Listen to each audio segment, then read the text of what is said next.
Sometimes the most dangerous predators are the ones we invite into our homes. In the small town of Cedar Falls, Iowa, population 39,000, they called her the perfect stepmom. Hazel Holman had seamlessly stepped into a fractured family, bringing order to chaos, love to loneliness, and hope to a widowed father desperate to give his children a mother's touch. But perfection, as we've learned time and again in these forgotten corners of America, is often the most elaborate mask of all. This is the story of how a community's blind faith in appearances allowed evil to flourish behind closed doors.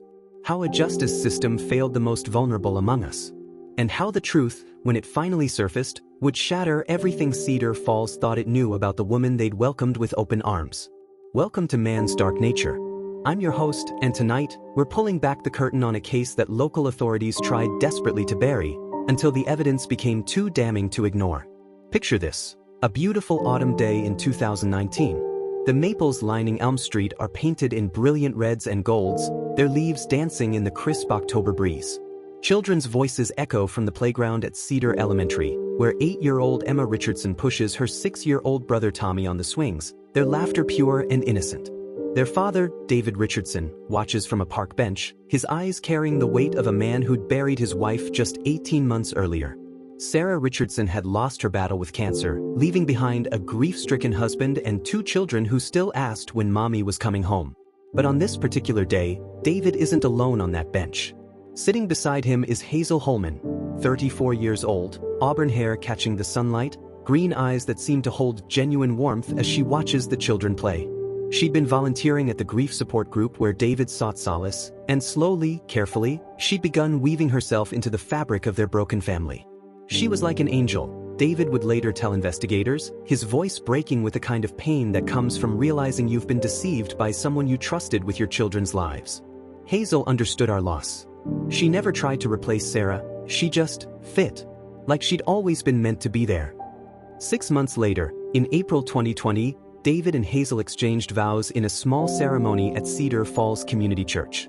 Emma served as flower girl, scattering rose petals down the aisle with the kind of genuine smile she hadn't worn since her mother's funeral. Tommy, dapper in his tiny suit, carried the rings with the serious concentration only a 6-year-old can muster. The wedding photos tell a story of healing, a family reborn from ashes, guided by a woman who seemed heaven-sent. Hazel's hand rests protectively on Emma's shoulder in one photo, her other arm wrapped around Tommy as he grins up at his new stepmother with absolute trust. But photographs, as we know, capture only moments, never truths. The first crack in the perfect facade appeared just 3 weeks after the honeymoon. Mrs. Dorothy Kellerman lived next door to the Richardson family for 37 years. She'd watched Sarah and David move in as newlyweds, celebrated with them when the children were born, and wept with David at Sarah's funeral. So when Dorothy called the Cedar Falls Police Department on May 15, 2020, at 2:47 a.m., Officer Blake Morrison knew to take her seriously. There's screaming coming from next door. Dorothy's voice trembles on the 911 recording we obtained through a Freedom of Information Act request. It's not normal crying. Something's wrong. Officer Morrison arrived at 3:12 a.m. to find the house dark, silent. When David answered the door, disheveled, clearly awakened from sleep, he seemed genuinely confused by the complaint. The kids had nightmares, David explained, his voice heavy with exhaustion.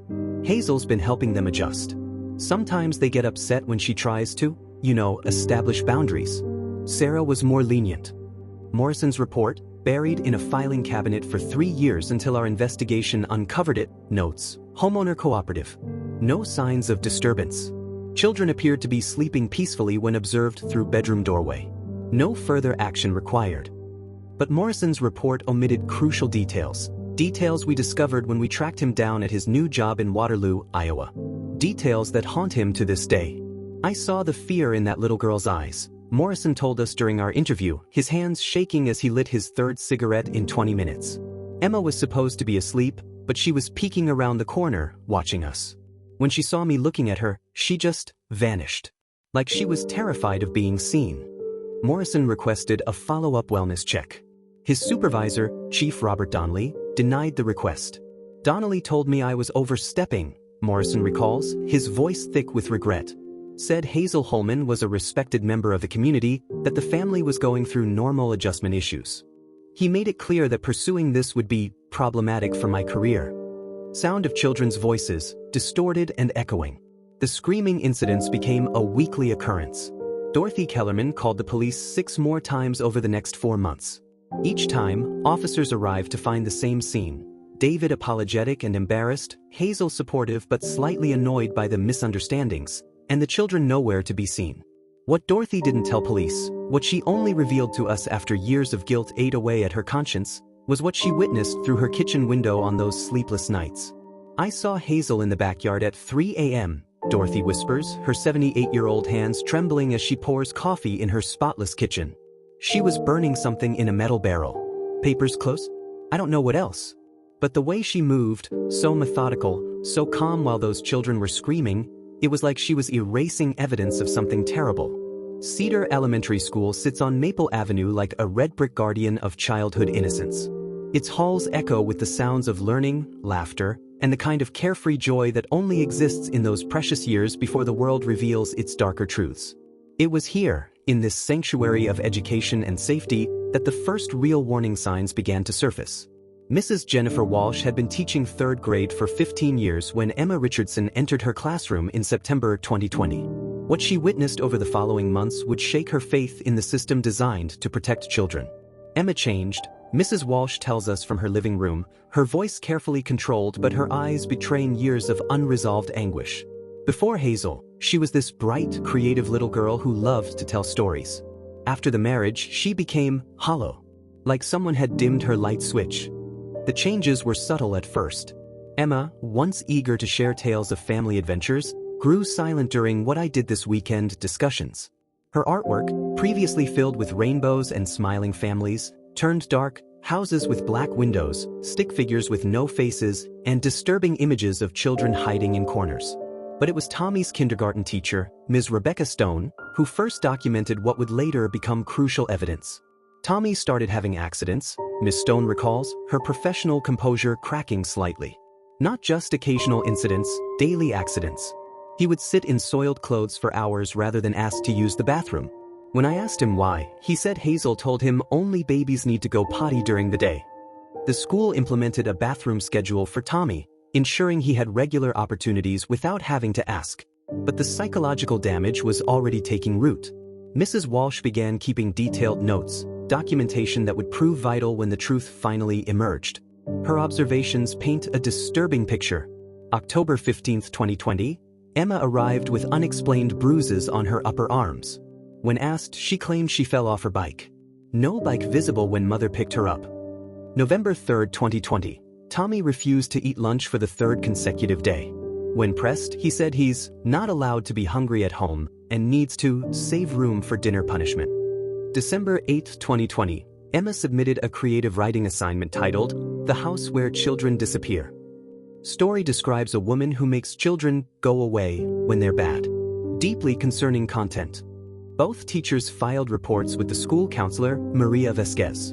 Those reports were forwarded to Cedar Falls Child Protective Services, where they disappeared into a bureaucratic black hole. The system failed them, Mrs. Walsh says, tears finally breaking through her professional reserve.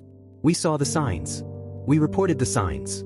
But Hazel Holman was married to a respected insurance adjuster, volunteered at church, and had no criminal record. The children's allegations were dismissed as adjustment difficulties and loyalty conflicts with their new stepmother. What the school didn't know, what nobody knew, was that Hazel's perfect record was about to be shattered by revelations that would expose a pattern of behaviors spanning multiple states and numerous victims. Christmas 2020 should have been a time of healing for the Richardson family. Their first major holiday as a reconstituted unit, a chance to build new traditions while honoring old memories. David had decorated the house with Sarah's favorite ornaments, hoping to blend past and present into something beautiful. Instead, it became the holiday that nearly destroyed 2 innocent children forever. On December 23, at 4:17 a.m., Dorothy Kellerman made what would be her final call to Cedar Falls Police. But this time, she wasn't reporting screaming. She was reporting silence. "I haven't heard those children in 3 days." Her voice shakes on the recording. No playing in the yard, no voices, nothing. And Hazel, she's been burning things again. Big things. "I think something terrible has happened." This time, Officer Morrison wasn't on duty. The responding officer was Detective Sarah Chen, a 15-year veteran with a reputation for thoroughness that even Chief Donnelly couldn't suppress. Detective Chen arrived to find David Richardson in his driveway, loading suitcases into his car. When she approached, his face went pale. "We're just taking a little vacation," David stammered, his eyes darting toward the house where Hazel stood silhouetted in the doorway watching. "The kids need a change of scenery after the holidays." Chen's trained eye immediately noted the inconsistencies. David's hands were shaking, the suitcases appeared hastily packed, and most tellingly, there were no children's voices or movement from inside the house despite their car seats being installed in the vehicle. "I'd like to speak with Emma and Tommy," Chen said, her hand instinctively moving toward her radio. "Just a quick welfare check." What happened next would haunt Detective Chen for the rest of her career. Hazel Holman stepped forward with a smile so perfectly crafted, so thoroughly practiced, that Chen later described it as looking into the eyes of something that had learned to mimic human emotion but had never actually felt it. "Oh, Detective, the children are at my sister's house in Des Moines." Hazel's voice carried the perfect tone of a concerned stepmother. "They've been having such a difficult time adjusting to our new family dynamic. My sister's a child psychologist. She's been helping them work through their issues." David nodded frantically, relief flooding his features. "Yes, that's right. Hazel's sister. Dr. Patricia Holman. The kids love her." Detective Chen made a note to verify this information. That note would save 2 lives. When Chen called the Des Moines Police Department to verify the children's location at Dr. Patricia Holman's residence, she discovered something that made her blood run cold. Dr. Patricia Holman had died in a car accident 2 years earlier. Hazel Holman had no sister. At 6:45 a.m. on December 23, 2020, Detective Chen returned to the Richardson house with backup officers and a search warrant hastily approved by Judge Margaret Foster.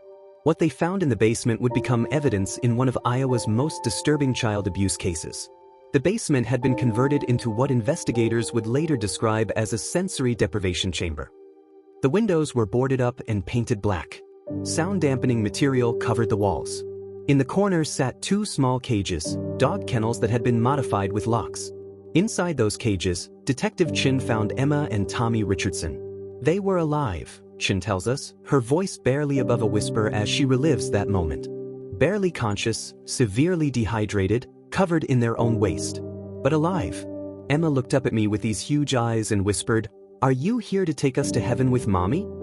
The children had been imprisoned in those cages for 4 days, given minimal water and no food. Hazel had told them they were being punished for making Daddy choose between them and his new wife. She'd convinced them that David knew where they were and had approved their timeout. As paramedics rushed Emma and Tommy to Cedar Falls General Hospital, Detective Chen began unraveling the web of lies that Hazel Holman had spun around the Richardson family. David Richardson, it turned out, had been as much a victim as his children, though his victimization was psychological rather than physical. Hazel had systematically isolated him from friends and family, convinced him that his children's behavioral problems were severe enough to require extreme interventions, and gradually positioned herself as the only person who could save his family. "She made me believe I was a terrible father," David sobs in his police interview, footage we obtained through a court order. "She said Emma and Tommy were traumatized by their mother's death and that their acting out was dangerous, that they needed firm discipline or they'd end up in juvenile detention. I trusted her. I thought she was helping them." But Hazel's manipulation ran deeper than anyone initially realized. As investigators dug into her background, they discovered a pattern that should have been caught years earlier, if anyone had been looking. Hazel Marie Holman wasn't even her real name. Born Hazel Marie Carpenter in Bakersfield, California, she'd spent 15 years perfecting the art of infiltrating vulnerable families. Her method was always the same. Target widowed or divorced fathers through grief support groups, present herself as a nurturing caregiver, and slowly assume control of the household. Our investigation traced her movements across 4 states. California, 2005 to 2008.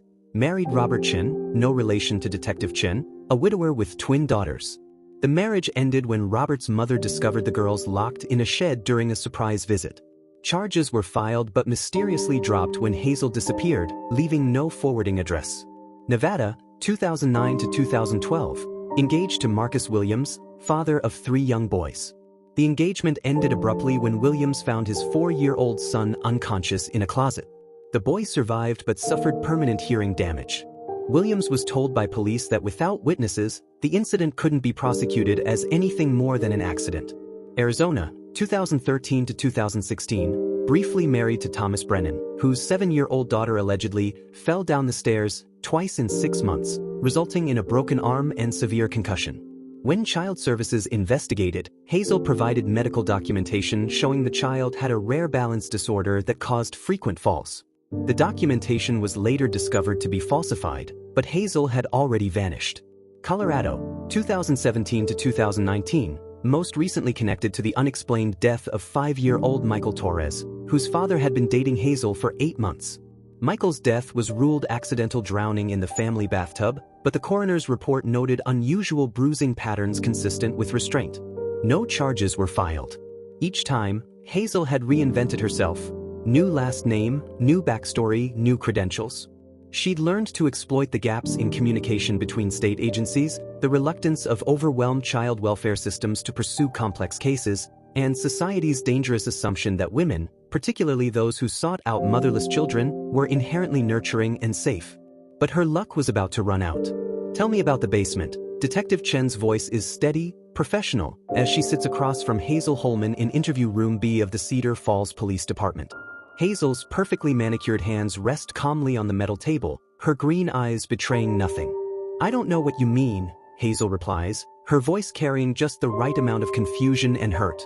"David and I were planning to surprise the children with a playroom down there. We were still working on it." Chen slides crime scene photos across the table, images of the cages, the sound-dampening material, the empty water bowls. "This is your idea of a playroom?" For just a moment, less than a second, something flickers across Hazel's face. A micro-expression of annoyance, quickly replaced by her practiced mask of concern. "Those aren't mine," she says, but her voice has lost some of its warmth. "David must have. Maybe he was trying to protect the children from themselves. They've been so difficult since Sarah died. Self-harm, violence toward each other." It's a masterful deflection, attempting to shift blame to the grieving father while painting herself as an innocent bystander. But Detective Chen has been preparing for this moment since finding those children in their cages. "Hazel," Chen says, leaning forward, "we found your fingerprints on the cage locks. Your DNA on the restraints. And we found something else. We found your journal."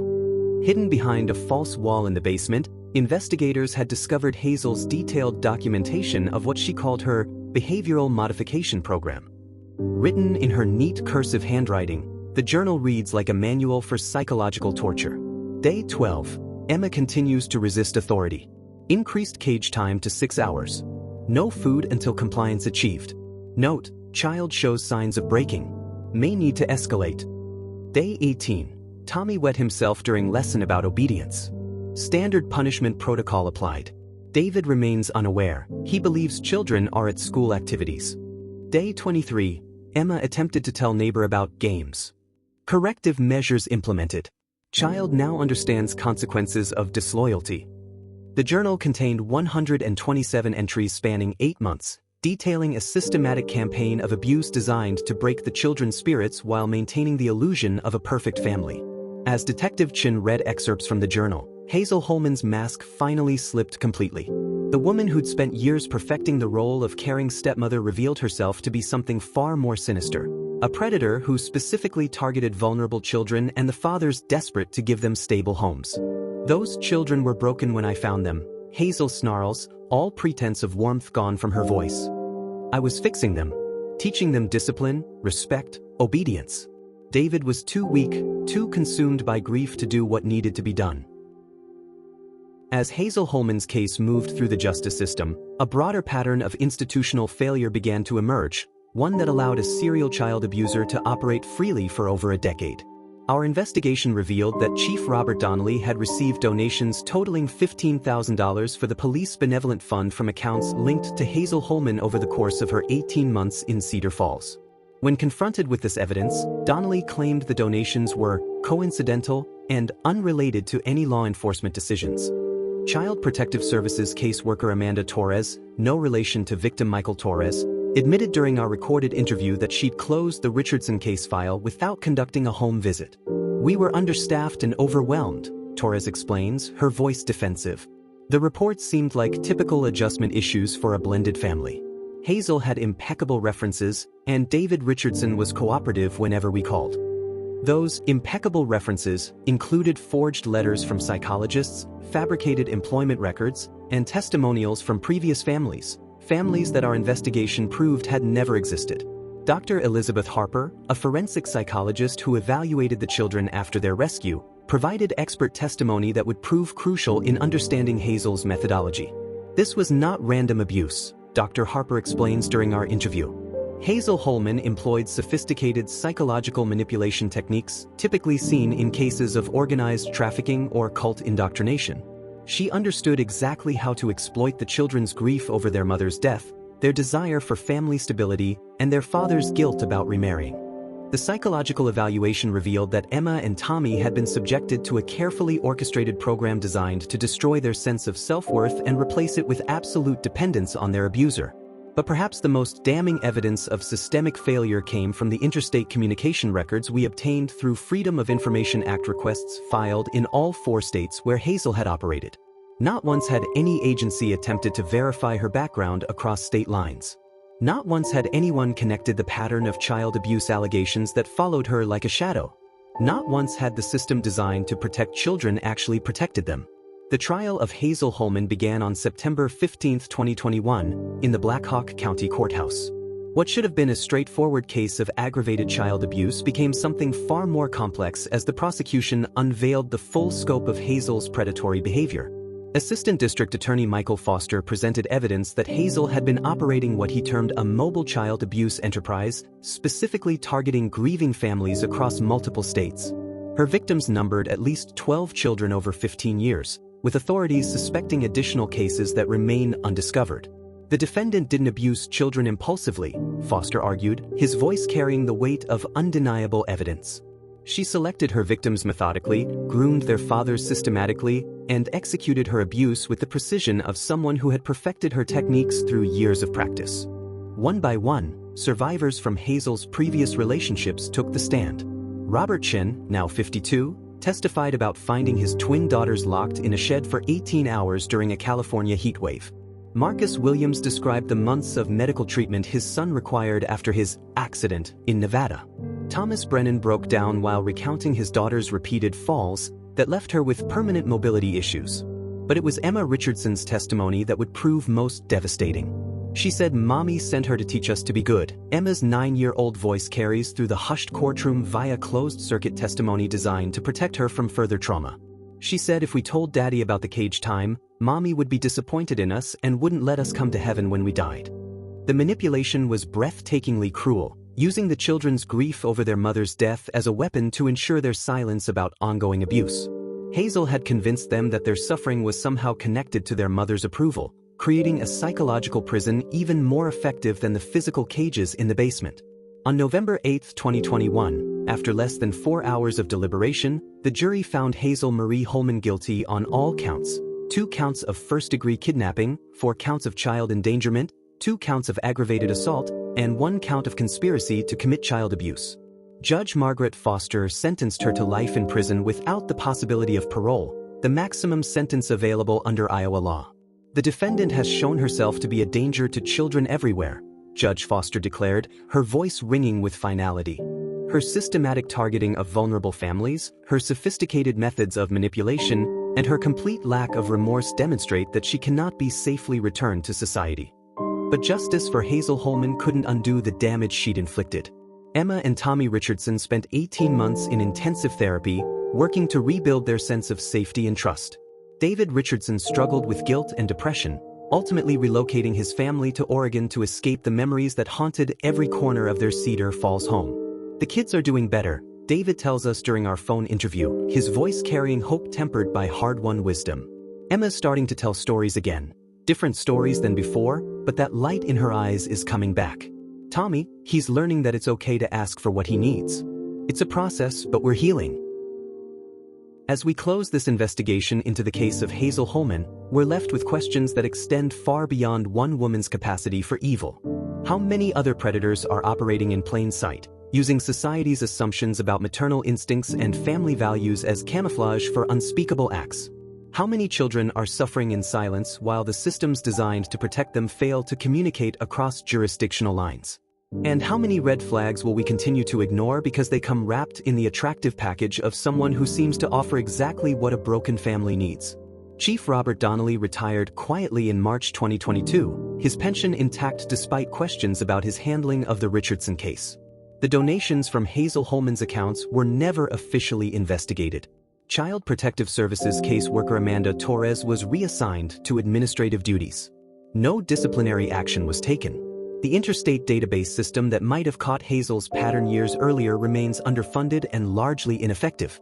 But there are victories in this darkness. Emma and Tommy Richardson are alive. They're healing. And their survival has led to concrete changes in how Iowa handles interstate child welfare cases. Mrs. Dorothy Kellerman, now 78, continues to watch over her neighborhood with the vigilance of someone who learned the hard way that evil often wears a friendly face. "I'll never stop looking out for children," she tells us, because someone has to. Officer Blake Morrison left law enforcement after the Richardson case. He now works as a victim advocate, helping families navigate the complex systems that failed Emma and Tommy. "I couldn't save them when it mattered," he says, "but maybe I can help save others." And Detective Sarah Chin? She's still fighting the good fight, now heading a specialized unit focused on interstate child welfare crimes. The unit was created in direct response to the Holman case, funded by state legislation passed in Emma and Tommy's honor. Tonight, as you turn off your devices and check on your own children sleeping safely in their beds, remember Emma and Tommy Richardson. Remember that evil doesn't always announce itself with obvious warning signs. Sometimes it comes disguised as salvation, offering exactly what our broken hearts most desperately need. If you're a mandated reporter, teacher, counselor, medical professional, trust your instincts. File those reports. Make those calls. Because somewhere tonight, in small towns and big cities across America, other children are praying for someone to notice their suffering. If you're a parent, have those difficult conversations with your children about inappropriate behavior, even from trusted adults. Create safe spaces for them to share their fears without judgment. And if you're someone who sees signs of abuse, don't assume someone else will act. Don't assume the system will work. Be Dorothy Kellerman. Be the neighbor who makes that uncomfortable phone call, because sometimes that call is the only thing standing between a child and unimaginable suffering. This has been another investigation from Man's Dark Nature, where the evidence speaks louder than the headlines. I'm your host, reminding you that in America's forgotten cases, the most dangerous truth is often the one someone doesn't want you to find. Stay vigilant, stay curious, and never stop seeking the truth.